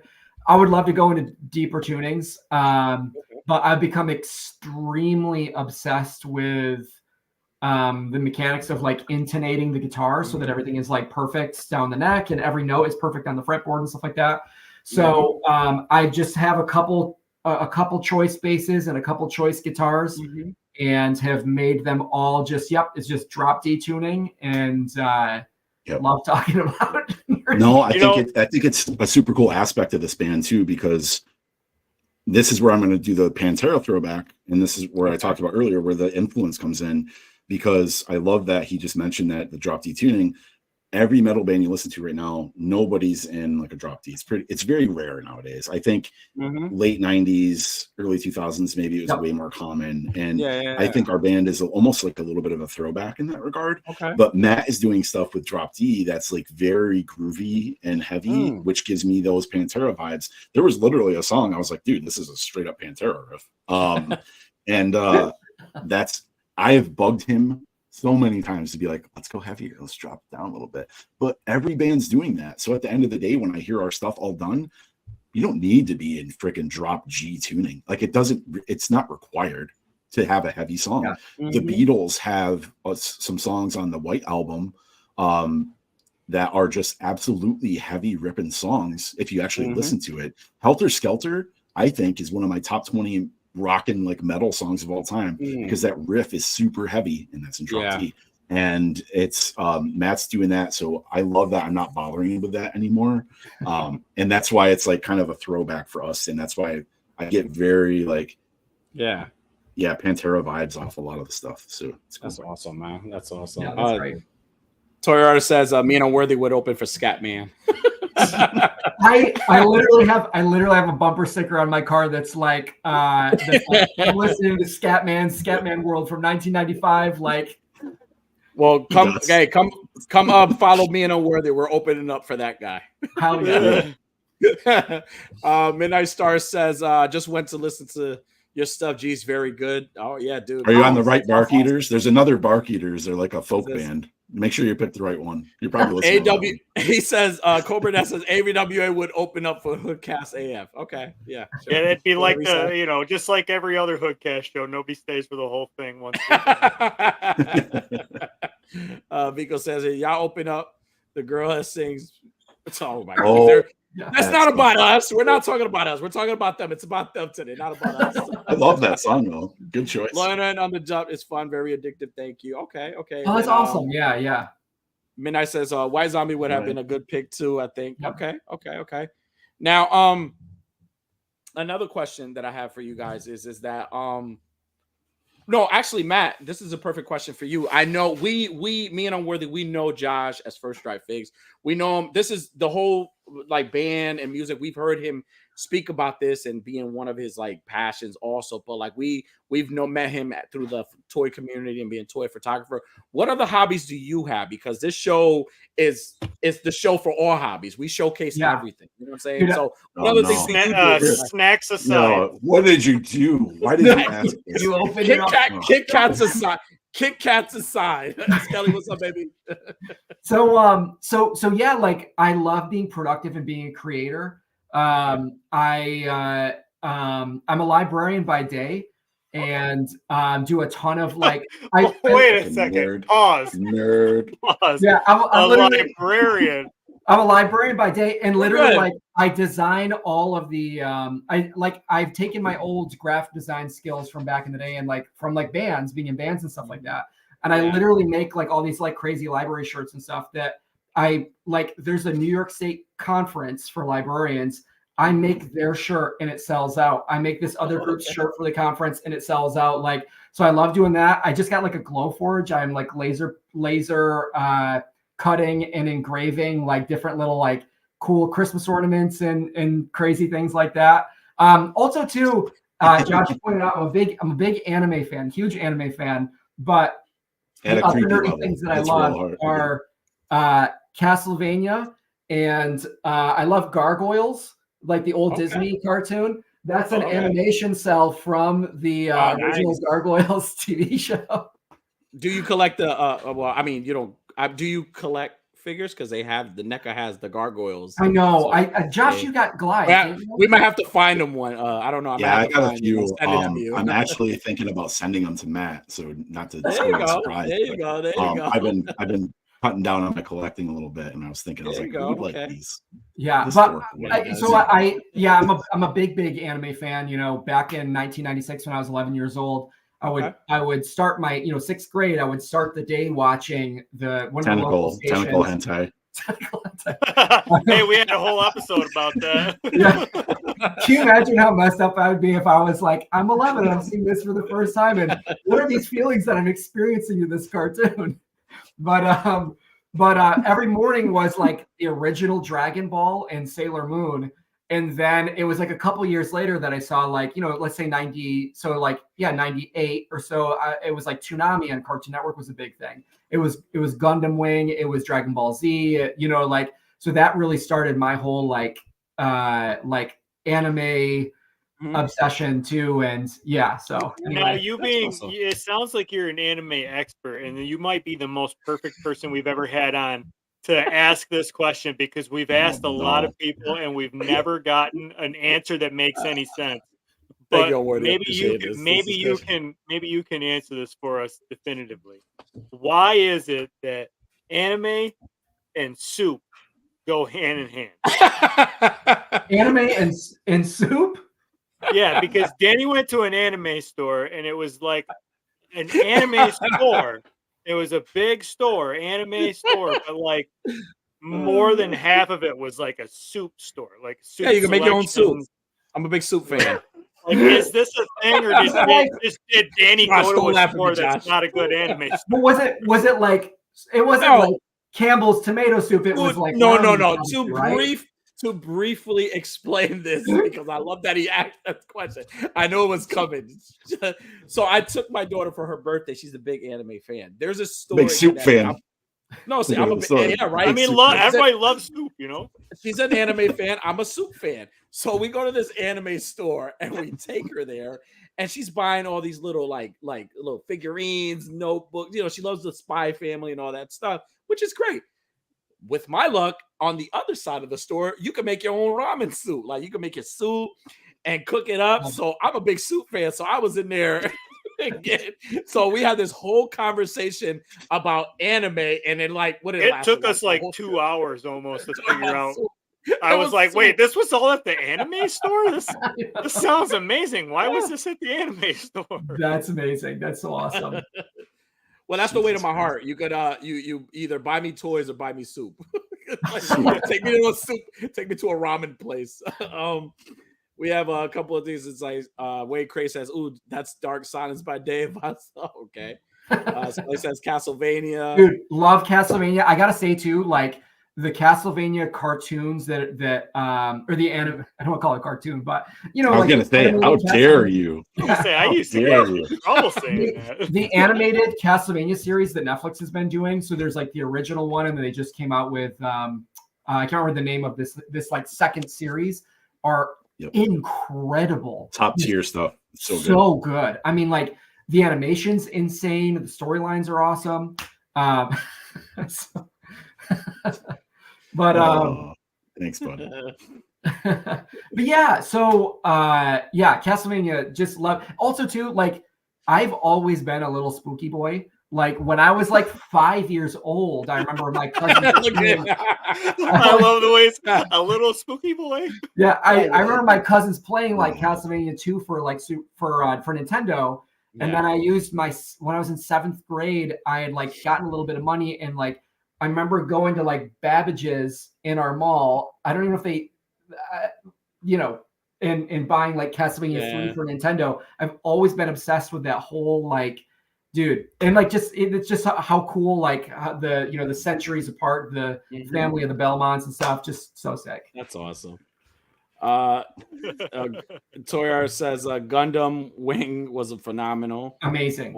Absolutely amazing. Says ramen. Wade says probably some weird connection to the noodle. Cobra Dad says I thought it was anime and lotion. Our chat is ridiculous. Here's another question for you, Matt. Is the Superman My Adventures with Superman, is that actually anime, or is it just the good question, the animation style? Because I watched the whole thing and I liked that show. It was one of the only Superman related things. Is a hot dog a sandwich, Unworthy? I mean, what are you getting at? Like, is that actually anime? Like they say really that's the anime. I'm not super familiar with it, but I will say this. It's all about the animation studio. When I see stuff that like crosses over a little bit, I'm always like, oh, is it like, it sounds so stupid, but like, I'm like, oh, is it like, is it Sunrise? Is it Mappa? Like, what's is it WIT? What's the animation studio? And then I'm like, oh, it was, this seems a little American, but it was Mappa or WIT that did it. I'm like, that's an anime studio. So I'd be curious what the animation studio is. And then, looking that up and being like, oh, that's, it's just not capitalizing on anime. The style. Yeah. So what we're saying is it's just not soup. It's just not soup, right? Like soup was just extra. Lotion's pretty good, but have you tried soup? Yeah, right. Dude, I could listen. I've been on a seafood boil, Cajun seafood boil like thing for like the last couple of days. I've been calling Unworthy and telling them how great it is because I was allergic to seafood all my life. I have an EpiPen for it and everything.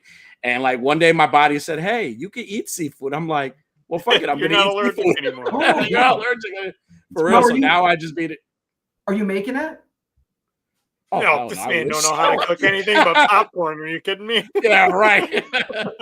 That's a lie. No, I miraculously, like now it's like I could eat anything. Like I could eat shrimp, crawfish. I've always wanted to try crawfish. I was able to eat crawfish. Clams. He's calling me while he's eating crawfish. He's like, "This is." He's like, "Dude, this is good. If I die, just call my mom and stuff." Now, one of my final questions for you guys is, it's a question I ask a lot of people, a lot of my guests, and it's a very important question. Now, what advice, and I think you guys kind of touched on this a little bit, like what advice, and Matt, I think you kind of said a little bit about this. What advice do you guys give someone that wants to start a music career or a band, or wants to learn how to do beats, or Josh wants to learn how to play the bass or vocals or write music? Like, what advice do you give them? Don't do it. Good advice. Yeah. How much? Grow up. So real. Grow up is it. Yeah, grow up is the answer to that one. Best answer I've ever heard. No, I don't know, man. That's a hard thing to answer, though. Yeah. I mean, advice on like where to start. I mean, it's just like anything, you know. Yeah. I guess the only thing I would tell somebody is just do whatever you feel makes sense to you. Like if you like metal, play metal. If you like pop music, play pop music. Don't let other people deter what you enjoy doing and creating, because you're the only one that's creating something. And I would say that to a toy photographer who messages me and like, I like to do hand pictures. Okay, do them. You like them?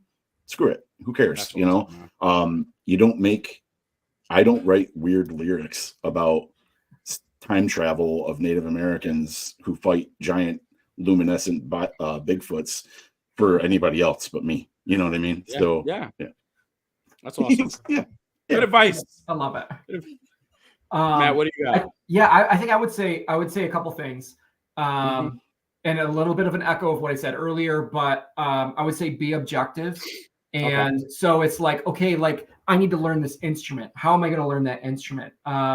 I need to not just spend the hours on it, but like be objective and say, like, if I'm like, for instance, like with bass guitar, find people, like look at your regular routine, whether that's like social media, especially, and integrate those. Cause there's like a bunch of people, like even I'm kind of discovering this over the last maybe year or so. There's a ton of people who do like bass technique style, like videos just on social media, and like literally do like teaching you songs, the tablature, the slapping technique and stuff like that. So like whatever you're kind of like doing regularly, like social media wise, if you can surround yourself with people who are not just doing the thing that you like, but are like doing some sort of like tutorial thing, that's like super awesome. And then and then again, the echo of earlier of just like trying to be objective and saying like, you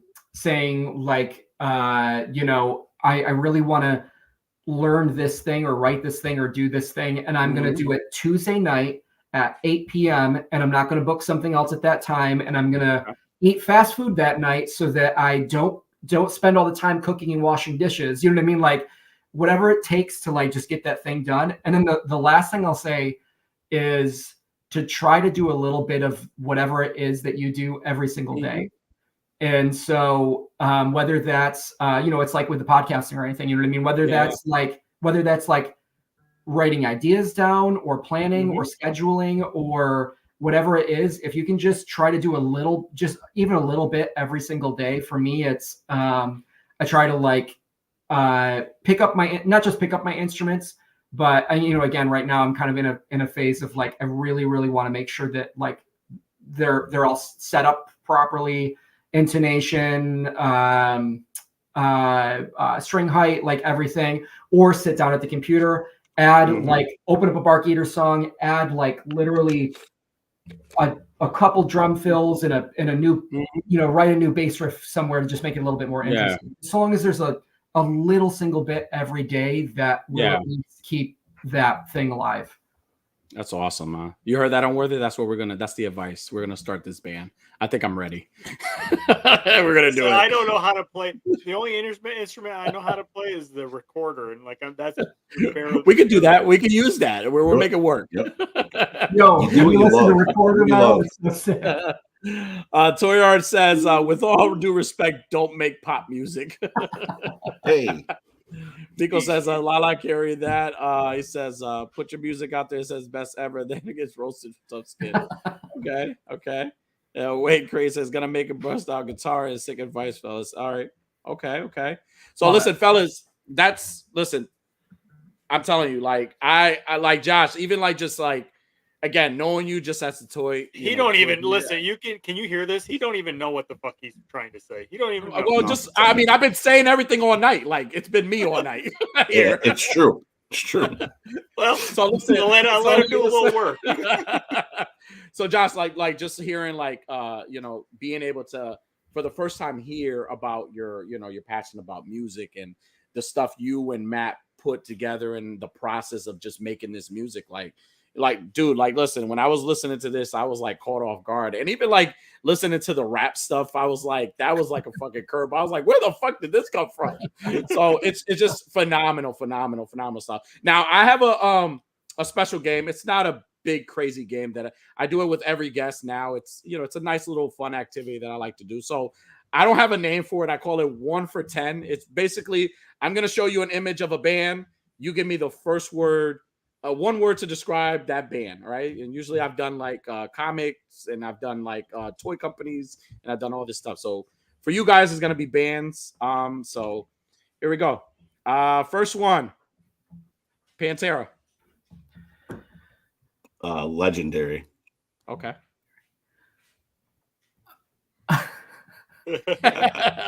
This is exactly what I want right here. This is exactly what I want. I just want to be heroin. Racist.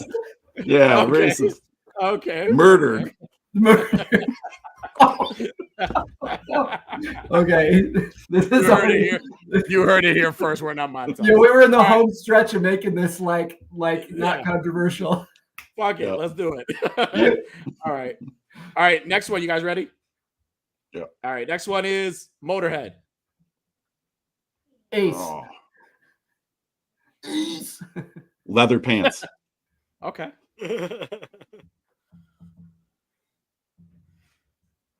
Okay. Next one. Okay. Matt. Oh, I thought Matt. Nobody said whiskey.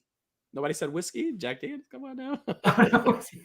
Matt said Ace. Matt said Ace. I said leather pants. Okay. Oh, yeah. All right. Next one. Slipknot. Keg. Okay. Yeah. Clown. Okay. Good. Okay. Next, Rage Against the Machine. Oh. I never noticed with this picture before, but the one dude there, he looks like he's giving you the come hither eyes, like come here. Tom Morello. Yeah, Morello. Zach De La Rocha. Yeah. I would say political. Okay. Yeah, that's what I was gonna say for sure. I'll take that. All right, Judas Priest. Leather pants. Oh yeah, I was gonna say this is a better one for leather pants. Oh man, Blue Oyster. Yeah, I don't know if I'm just trying to think if I have one. Was it Judas Priest that wore the no leather pants? I was thinking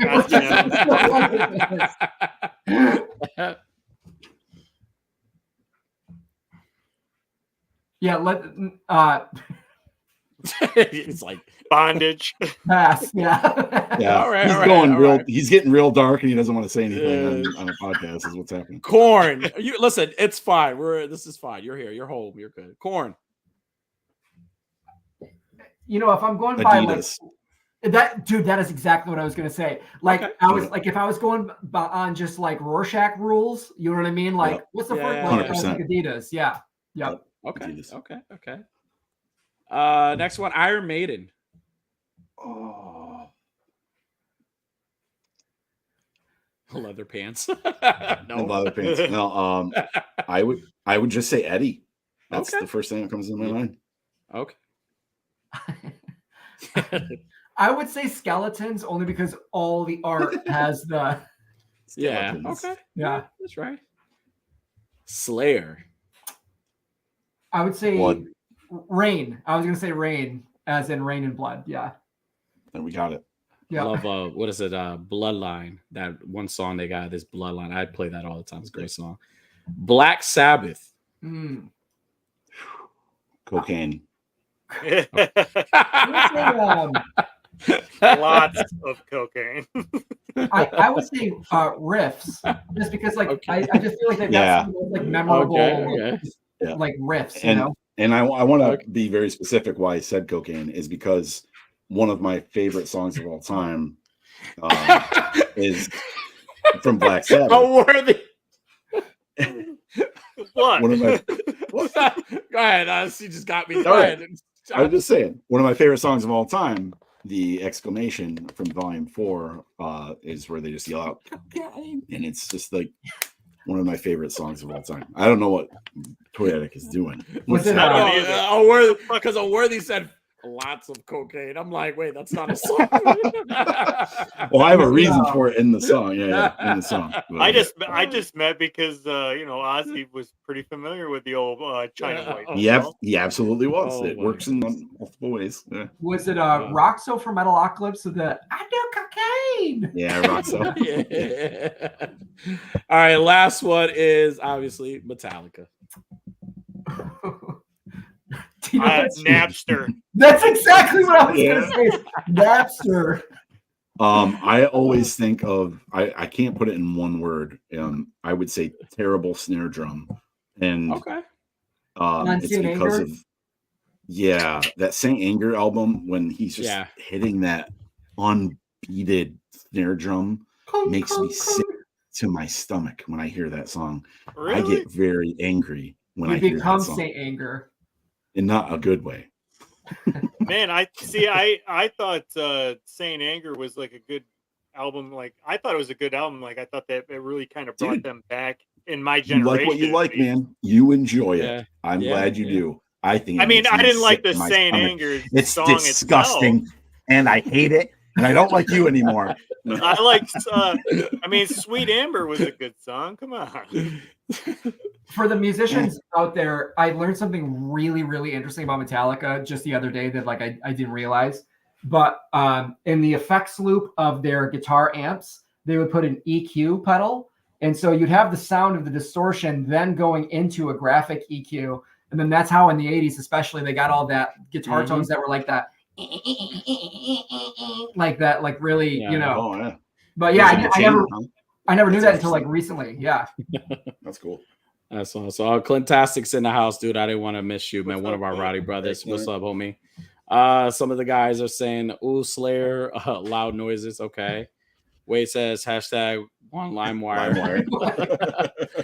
Digsmith says, golden plays Shark Tanks. Okay. Yep. Zach says, same Josh, unbearable. What we got here? Fun fact, Metallica songs are the same as different. Okay. It's pretty accurate. Probably. But guys, thank you so much. And again, that's the reaction I get. Sometimes it's like you can't think of, like, even me, like even just getting some of these photos, I was like, I'm not gonna say anything. I'm just gonna let them do everything because it was hard. Definitely hard. But listen, guys, we definitely appreciate you guys coming on tonight and like just sharing your story on how you guys got together. And again, you guys are definitely making awesome music. I mean, again, real kick ass, like again, like I said earlier, like I want to pick a fight type music. Like that's the shit like you want to put. So like we got into the portion of our show where we want you guys to plug anything you got coming on. You guys basically kind of did that already, but like where like for people who are just joining us, where can we find you? Where can you find your music? And before you say anything, I'm going to take a page off of my buddy right here. And if you guys are not following Matty C Beats or First Try Figs or the Barkeaters page, please do so right now. Go head over to their page. Go give them a follow. Go listen to their stuff. And if you don't, you go right to my page and go right to Unworthy's page and you can unfollow us. Unfollow us. We're not unfollow us. We're not friends anymore. We won't talk. Yeah. You know, I don't like the fact that you're stealing my line now. Like, well, it sounds better. Like, I mean, I've been talking all night, so I guess I get to say this. Okay. So now, no, but like all jokes aside, like God, this is the portion of the show where you guys just plug away, like whatever you guys got coming, what you want everybody to know about your stuff. Go right ahead. So No, I was just gonna say. So I think following us on the social medias and probably Instagram is like the best, right? So Medici Beats and Barkeaters, 1801, First Strike Figs. And I think that's all I got. Yeah, I would say too that as you follow those socials, we are working on an EP right now, so we're excited to start finalizing that. And I will say that this EP is the idea of it. Are we okay to name drop what the EP is called, Matt? Are we okay? Sure. Yeah. Okay. Yeah. So it's going to be called Oregon for those who live here. So it's kind of like the second part of like the transitional aspect of like the idea of what Barkeaters is. And hopefully, depending on life and time, hopefully this year, sometime soon. And hopefully we maybe even get like a single or some ideas out there. And nice. Yeah, I'll share it out. So hopefully Josh and I don't die from dysentery on our way to making. Hey. All right. That's awesome. Yeah, definitely for everybody that's watching, whether you're watching now, you're watching, please definitely go check out their music, man, and go support them. They're doing great things, and like for them to be so far to be creating some great, amazing music, and like again, it's awesome, and it's nice to hear about just the stories and like how you guys are just putting all this great stuff together. I wanted to comment on this. Danny Stallions. Yeah, I'm going to steal Unworthy swagger because he has swagger. I wouldn't steal none of that 49ers swagger because they lost. I just had to put that one out there. We love Cobra Dad. But, guys, thank you again so much for coming on and for taking this time to just share. I have a few plugs also. Unworthy, do you have anything you want to plug? I'm taking a break from everything on Instagram, so just check us out on Toy Talk on Mondays. We were a great episode. I do want to plug the episode of the TPC Top 10 from yesterday night. Yeah, it was a great episode. Why? I wasn't in the top 10. Why are you plugging it? Well, I mean, I didn't honestly. I didn't see any of the top 10 part of it. I watched it for the interview with Agnes. It was a great interview. She was a great guest. Awesome show. The pony show is not the obvious pony show. The lady was from the My Little Ponies. Go check that out. Definitely. Other than that, check out Skeleton's Tomb. They transition into going into YouTube now, so they're on live every Wednesday at 9 p.m. Eastern time. Go check him out. Skeletons Collectibles. Go check out Wenzilla, Deadman One. Go check them out. They just started their show on YouTube. Go subscribe, share, follow. Go check their shows out. It's really, really fun. And if you're looking for any other awesome toy content or even a toy store, go check out our link tree. We have a bunch of shows there. We have Chubsy Wubsy store where you could purchase some figures if you want, or even just check out like cosplayers like Jamie Bear Fancy Pants. She's freaking phenomenal, does amazing stuff. And like these guys and the brothers, check them out as well. Also Podcast AF too, wherever you go to find podcasts. Wednesday nights or Wednesdays, you can also see the Weekly Habit with Cobra Dad if you're into that. Absolutely. Sort of Yep. Check out Amanda Marie and her stuff. She's nominated for an award, so definitely congratulations to her. She was an awesome guest. I want to plug this real quick. So this week is an awesome week. This week, not only do we have our live show here, but we're also going to be premiering a pre-recorded show that's going to be airing on Saturday, and that show is my interview with Jason B. Michael. Awesome interview I had with him. I love his take on toy photography and just his thoughts overall and the process of what he does, and just getting to know him as a person. So definitely check that episode out. It's going to air on Saturday. Saturday at noon goes live. Yeah, Saturday night noon goes live. Again, go hit up Jason B. Michael. He's an awesome guy. And again, I hope you guys tune into that. Also tune into this episode. Show these guys some love because these guys are fucking awesome.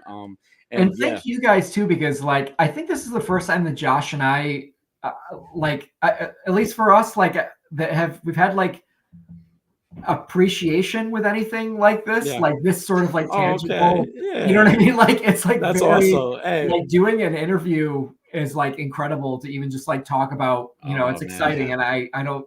It's been a long time since I've done something like this. So was the interview the best part, or was it knowing that somebody wakes up has your song as their alarm to wake up every morning? I'm going to find that that's a little unsettling.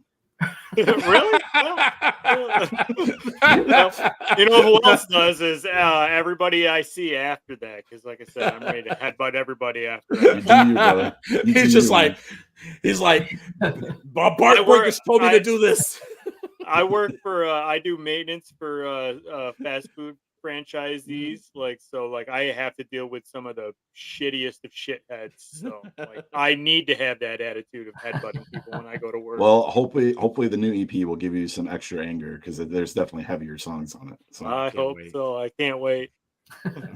That's awesome, guys. And listen, it was our pleasure to have you guys on. Like that was the whole mission when we started the show, just to kind of just show love to everybody that did things other than what we do every day. You know what I'm saying? And like Unworthy, I mentioned earlier, sometimes it's good to kind of take a step back and just enjoy things for what they are. Because for us, this is not a job. This is like fun for us. You know what I'm saying? So I'm on the same boat. I haven't done any photos and stuff, but it's really nice to come back and, you know, fellowship with I love my toy community, my toy photography community. I love them. They're awesome. And everybody that I've met, cosplayers, everybody. So if you're a cosplayer, musician, actor, singer, I don't care what the hell you are, and you're watching this, or if you know anybody that does any of that stuff and you want them to show, send them our way. We want to hear their story. We want to showcase them. We want to show them love. We want to plug this stuff because it's necessary. It's awesome. And guys, Matt and Josh, listen, you guys are fucking awesome. Thank you for coming on with us. Now, we usually like to end the show on a quote. So I know you guys, I don't know if you guys have a quote. It could be from a song, from a book, or whatever. You can use the one you said earlier. Yeah, you can use the one you said earlier. I won't do that one. Matt, do you have anything? Follow your heart. These guys, these fucking guys. Jesus, I like that one. I can't follow it, so that's fine. You can't. Well, as always, with that being said, good night, beautiful.